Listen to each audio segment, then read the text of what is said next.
valuing other people. And we'll look at some characteristics of both right now. Thinking types decide with the head. Feeling types decide with the heart. A matter of logic versus a matter of feeling. Thinking types go by logic. Feeling types go by personal conviction. Does this sound right for the thinking types? For the feeling types, does this feel right? Thinking types are very concerned with principles such as justice, truth. Feeling types are more concerned with values and maintaining harmony and building relationships. In a problem situation, a thinking type may come in as an outsider looking into a situation and giving some suggestions or advice about what to do.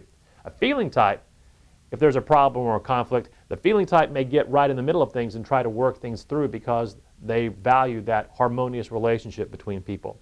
Thinking types are good at analyzing plans. Feeling types are good at understanding people. And here are some key words of this particular scale.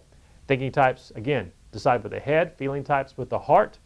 The thinking types are more objective. Feeling types much more subjective. Thinking types are more impersonal, critique-wise, analyze things, very precise, and again, value principles.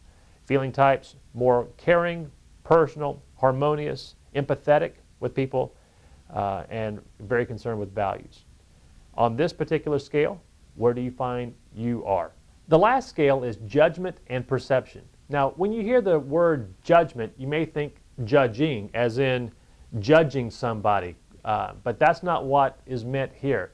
Judgment types are those who are very orderly lifestyles. They have a very planned and orderly and decisive lifestyle.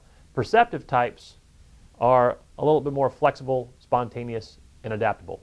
And again, here are some characteristics of both.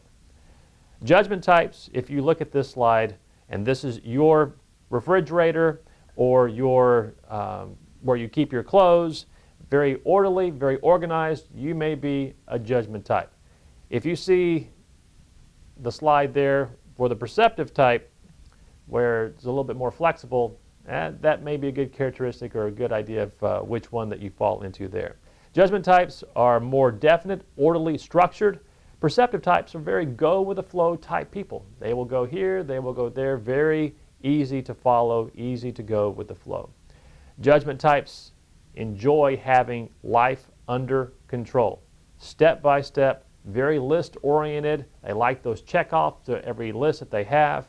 Perceptive types, they are much more adaptable, much happier about experiencing life as it happens. Kind of go with the flow again. Judgment types enjoy being decisive, enjoying having some definite ends to what go on in their life. Perceptive types are much more curious. They would rather open the box there and discover surprises.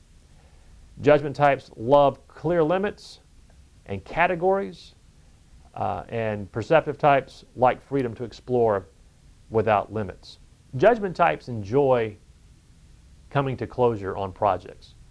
They like the end of a project where they can just put this project aside, close it, and go to something else.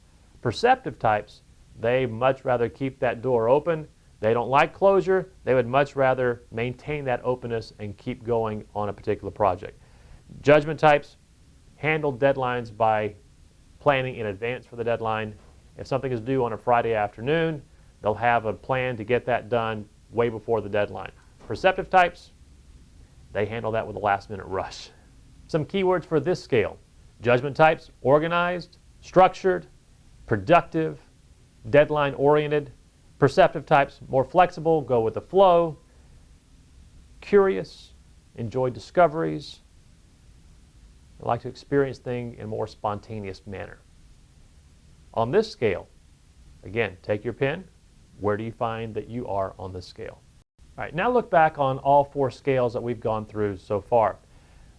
Write down your type preference. It will look like one of these 16 preference types or personality types. At this point, go ahead and open up your results and look and see if it matches what you have written in just this short presentation. So why learn about the Myers-Briggs and about personality type? Well, for me, I think there's two main reasons. One is so that you can understand and appreciate yourself and probably more important is to understand and appreciate others. And you can enjoy learning about these personality type attributes in many areas of your life: relationships, education, work, communication, and others. And we'll briefly hit on each one of these through the remainder of this presentation. In relationships, it's very important for you to learn about personality types so that you can talk in the other person's type. We'll hit a little bit later on about communication and that specifically. But being able to relate to someone in that person's personality type will help your relationships out tremendously, whether they're in a romantic relationship or a work relationship or with a spouse or with a child. That's probably been the most important area for me, learning about personality type, is how I can relate to and talk to the person in that other person's personality type. In education, the question is what works as far as learning. Now, what I found is that people who teach like to teach in the way that their personality type is. So if you're an extrovert, you like to have extroverted type of assignments. But not necessarily everyone is the same personality type as you. So here are some characteristics of how each personality type scale likes to learn. Extroverts, of course, like group work. They like that interaction with other people. They like physical movement while working. They like to get that energy going. They enjoy having products or learning products that can be used by other people. Introverts like to learn in private ways. They like to be by themselves. And probably most importantly is that they want to know in advance about those times that they actually have to extrovert.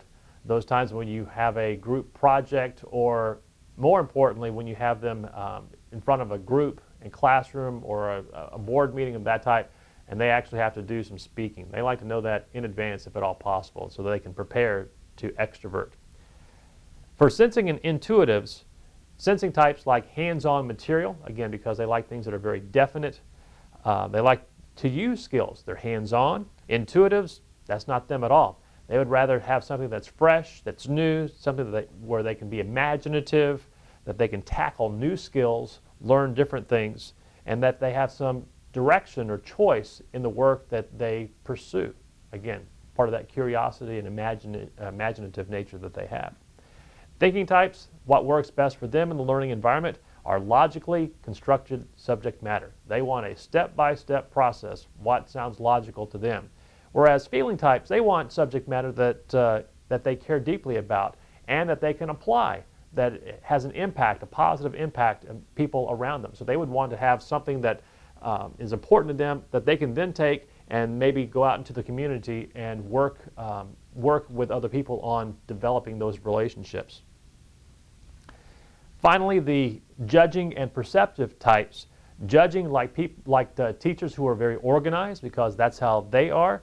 They like detailed schedules. They like those deadlines, knowing in advance what's required. In learning, perceptive types like new, different experiences, and they also like to have some choice in the types of learning assignments and objectives that they undertake. Now, as far as the work environment goes, personality type is extremely important too. As a matter of fact, many organizations use the Myers-Briggs type indicator or other personality type assessments in order to build